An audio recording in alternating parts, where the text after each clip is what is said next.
Trouble is brewing at Kingelly West Coast Berbice, and it has to do with this portion of transported land that persons are beginning to occupy without the owner's permission. Kojo McPherson pasture was never occupied, but recently persons have begun construction. Lincoln Lewis is one of the great-great-grandsons of McPherson, and he spoke of the relations. In fact, Kojo, my great grandmother is Kojo's granddaughter. Our father was Beaton McPherson, who's Kojo's son. Kojo had a son and a daughter, only 2 kids. The daughter died at a very early age. And among those, the kids of Beaton McPherson, who lived at Litchfield, was my grandmother, Matilda McPherson. You have, there were 7 of them. You had Annie McPherson, who married Downer. You had Dobson McPherson, who is the great-great-grandfather of the late Godwin McPherson, and you know who else that you may know, Larry Landon, the same Larry Landon who's around right now. You have Scott McPherson. There were only two of the generations of Beaton and Kojo who lived in this village, of the children. There were Matilda McPherson, my grandmother, and Scott McPherson, who lived further down in the village there.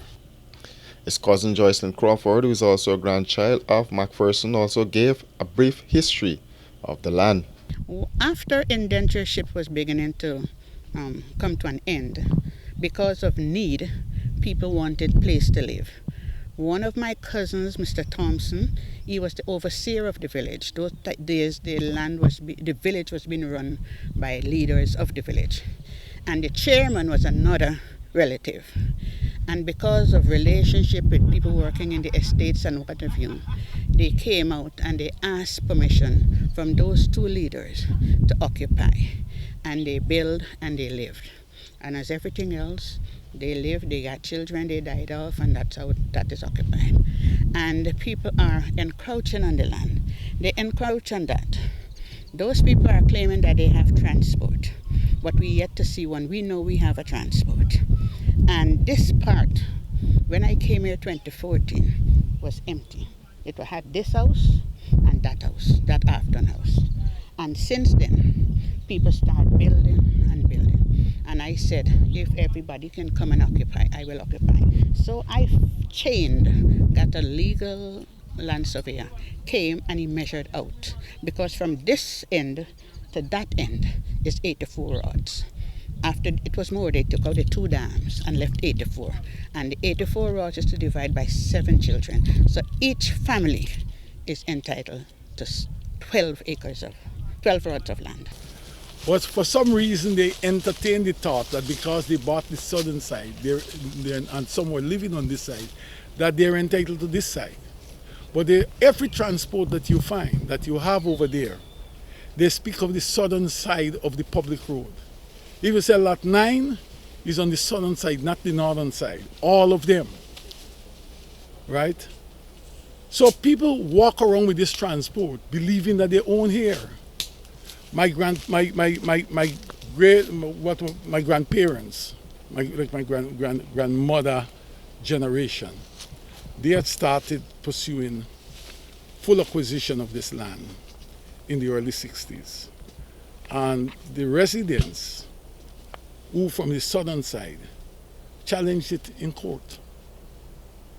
That matter went for years and nothing came out of it. So we have decided that our generation, it is not going to continue to happen. Because from then, in the early 60s to now, they started to move from where they are near to the public road and coming further inward to the north, encroaching on the land. And they were facilitated by state agencies and state officials government officials facilitated that process. The area stretches over 20 acres, and the owners and residents recently had a standoff, which resulted in the matter ending up before the court.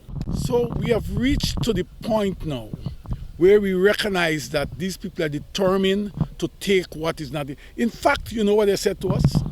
They said to us very clear on a number of occasions that David Granger is not the president any longer. It is now Ali and Jack Diop time, and they are going to take the land. So we took the time out to purchase material, spend time here, and secure this land. Our intent at the end of time is to have the family occupy. Lewis and his family have the transport and other documents for the land and shared the same with this newscast. Yeah, this is the transport that was issued on the 24th of July, 1851. 1851 to Kojo McPherson and Jesse Cameron. What has happened here is that Jesse Cameron took the southern part of the road and Kojo took the northern part of the road.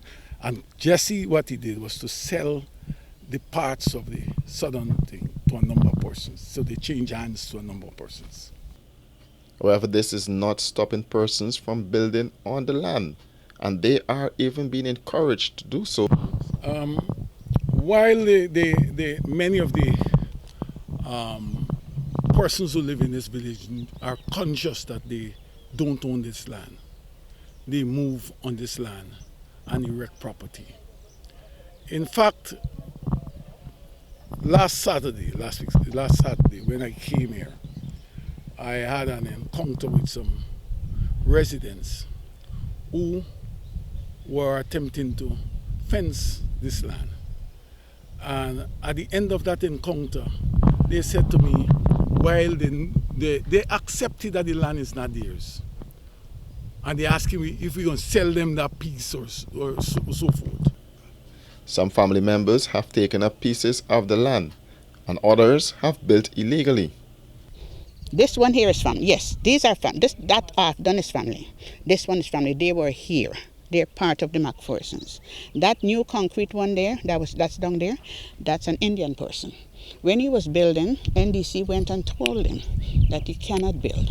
And he said that he is going to build. And he told me personally, if he has to move, the whole village has to move. I said, he said to me, some of those have transport. I said, that's fine. Do you have transport? Worry about yourself, don't worry about the others. When the time comes, we will know who have transport and who do not. There is one transport for this property, and people are of the opinion that you can get prescriptive rights. But we need to get to the legal facts. How can you do a prescriptive rights on all these families when there's only one transport? Where do we begin? So we will eventually have to sit and talk. A no trespassing sign has been placed around the land, which is also fenced, and the family have taken proactive steps to protect their land.